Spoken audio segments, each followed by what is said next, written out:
I'm a person who grew up in the north. My mother's hometown is Handan, Hebei. I have lived in Shijiazhuang since childhood, and Shijiazhuang is also near the edge of the Taihang Mountains, so I've always respected the Taihang Mountains. Taihang Mountain is low and majestic, but with countless steep landscapes. Today, I would like to tell you about the strange things I saw in the Taihang Mountains when I was a child. I hope you can give me some tips and answers. My mother's hometown is Wuhan County, Handan Province. She still has relatives in her hometown. My mother is a teacher, so every year during the school winter and summer holidays, she would take me back to my hometown to visit my relatives. In my memory, I returned to my hometown most often when I was about 6 to 10 years old. That is, it was probably in the mid-1980s. My mother's homeland is in a village in Wuhan County, the name of which I don't remember. Get off at Handan railway station and then take a long-distance bus from the administrative center. At that time, there were not many roads to the village, so the journey was quite tiring. You must have heard that in the early years, there were often conflicts between Henan and Hebei over water issues. My hometown village is connected to the famous Hongqi Water Canal, known as the Heavenly Canal. It was dug in the Taihang Mountains by farmers with blood and sweat due to difficulties in obtaining water.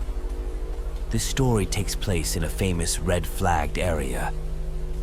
I remember one day during the summer holidays, my mother took me to my hometown. She and my grandmother went to burn paper money at the cemetery. Every time they went to the graves, they left me at home.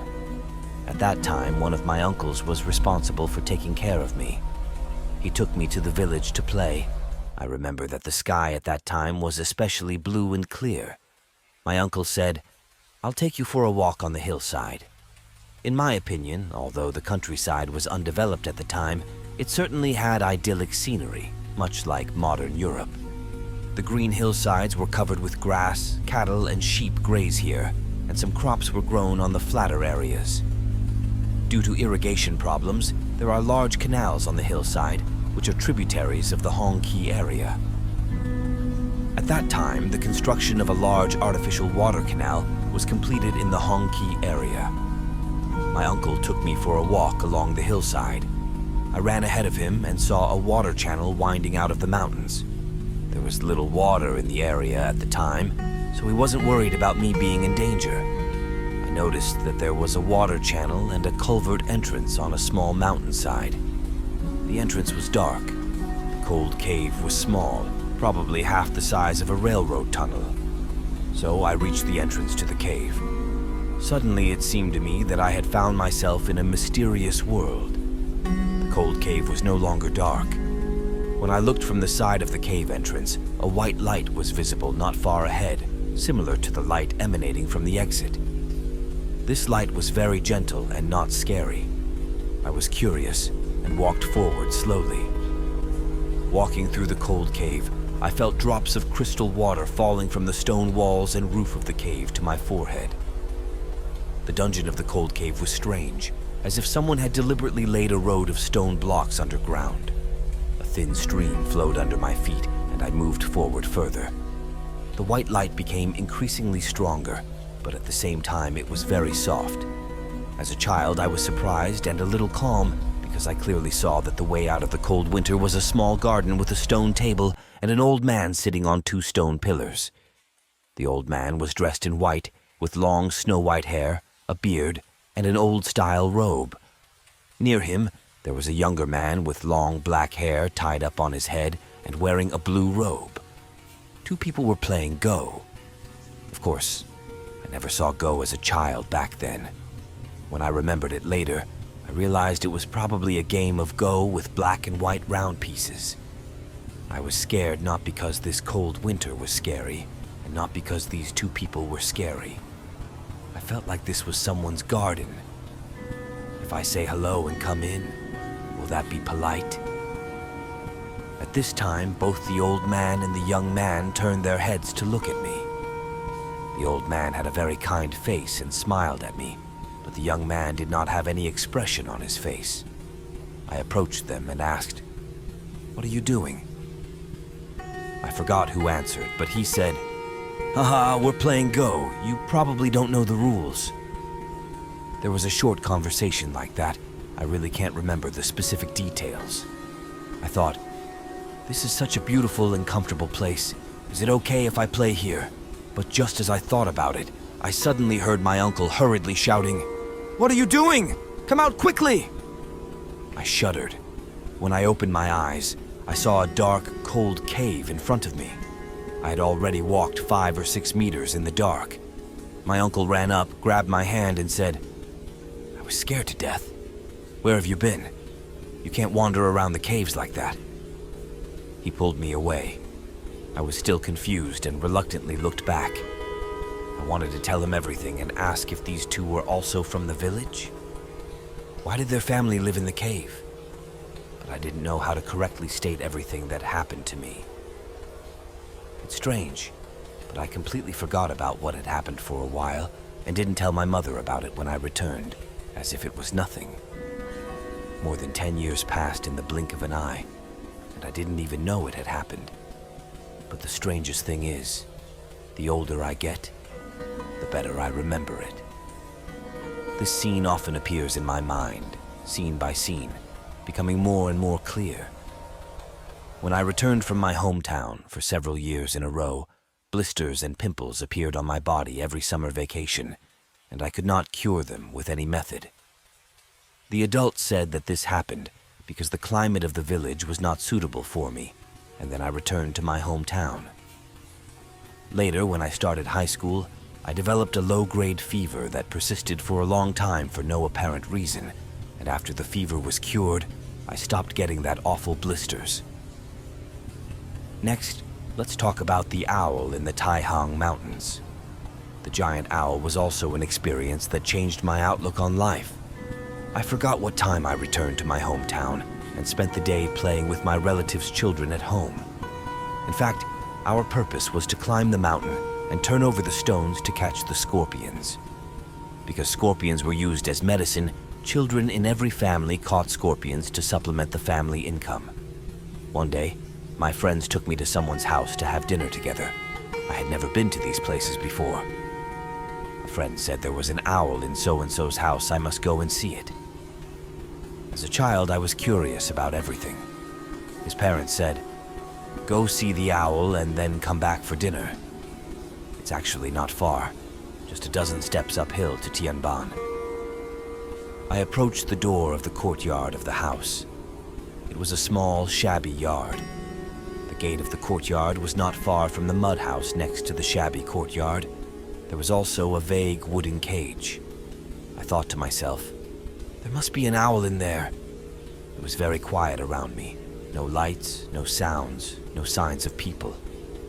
I snuck in to look and vaguely saw a cage with iron bars, thicker than an adult's arm, containing a giant bird. I got closer and saw it clearly, and it really blew up my young mind. The big bird in the cage was a giant owl. Her thick claws were like the tiger's paws, tightly gripping a wooden beam. This owl was as tall as me and had a huge body.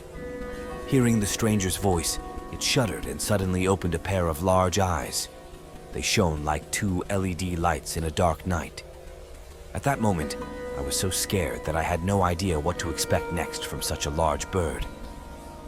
Frightened, the owl also made a deep gurgling sound from its throat, similar to the sound of an angry growl from a cat or dog.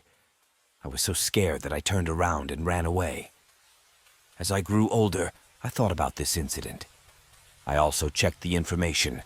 Some reports said that Cuba is home to a giant owl that can reach a height of 1.1 meters. Now that I think about it, this owl was about 1.5 meters tall, and its claws could have grabbed a wooden stake as thick as an adult's arm. I was even more curious about how it was caught. Was it raised by humans since childhood? And what did they feed the owls in such a poor mountain village? They clearly cannot be vegetarians. What else is curious? Why do ordinary people keep owls? If we talk about mascots, then everyone knows about koi and crucian carp, but owls were not considered mascots. I'll tell you about another thing that happened in my hometown. There are some real things about this story that are beautiful, but hard to explain. For example, this story is about Jiu. I think he's my mother's uncle. They say that he is quite old, his family is very ordinary, but he had a treasure that is known to the whole village. He kept a pair of goldfish at home. At that time, drinking water in rural areas had to be obtained from wells. Tap water came later, but water taken from the well was stored in a large water tank in each house. Water chestnuts and other things were sprinkled into it to disinfect and settle water, and then the goldfish and his family were kept in a large water storage tank. In fact, in rural areas, it is recommended to grow something that does not breathe in a water tank, because that it can be used to judge the quality of water and determine whether it is toxic or not. What is fascinating, a pair of goldfish had been living in my uncle's tank for over 10 years. I saw this pair of goldfish every time I visited, but how could the goldfish live for 10 years in my uncle's house? It remains a mystery. Next, I will tell the story of the dragon's veins. Our county is located in Miao territory, surrounded by mountains. There are many Miao villages hidden in the mountains. These villages are either near the water, at the foot of a mountain, or at the top of a mountain. They have different locations, but they all have one thing in common. Every village must have a tree guarding the village and a dragon vein. The Miao people believe that everything has a spirit, and ancient trees have higher spiritual energy and can often protect the peace of a place. Many people even worship ancient trees in the belief that the ancient trees will protect them and keep them safe. Ancient trees protect the environment and ensure that the water source in the village does not dry up. But the most important thing in the village is the dragon's vein, that is, the mountain range. Each village has its own part of a mountain range that serves as the village's dragon vein. Of course, not every mountain range can be considered a dragon vein, but I can't figure out how exactly this is determined. I only know that every Miao people considers the dragon veins in their village to be a sacred place. Of course, this is a restricted area that has been protected for thousands of years. People are never allowed to climb at will, let alone plant on the mountain. Therefore, each village's dragon veins are often the best places to protect the original environment. As you can imagine, such holy ground is unlikely to be used for burying the dead, because the Miao people believe that this will destroy the feng shui of their village and bring bad luck to the village. Even after the death of the most respected man in the village, his family did not dare to bury him in the place where the dragon's vein is located, for fear of causing public outrage and being subject to retribution from the entire village. This story is about a powerful family in our county. Let's call it the Li family. After the old man died one night, his 3 sons made a plan. They secretly took the old man's body to the dragon vein in the West Village and, without placing him in a coffin, buried it right at the highest peak of the dragon vein, which is also known as the Dragon's Head. After this, the Lai family began to prosper. Although his family was a leading figure in the area in the past, they were still at the gang level and were unable to achieve much success or rise to the top.